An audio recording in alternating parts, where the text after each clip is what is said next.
ついにこの場所を買ってしまいました。ここはもともとサバ節工場でした。ここを循環ワークスの拠点としてリノベーションしていこうと思います。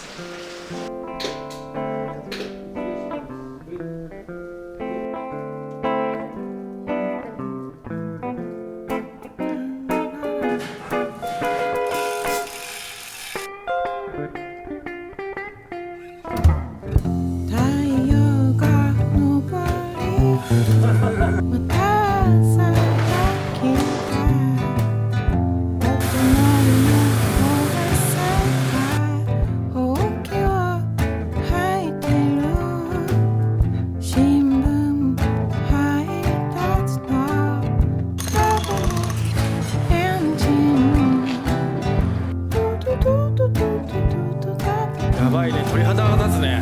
そういうことです。はい。で、いちいちあれだね。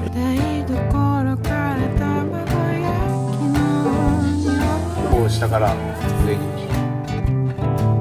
少し焦げた後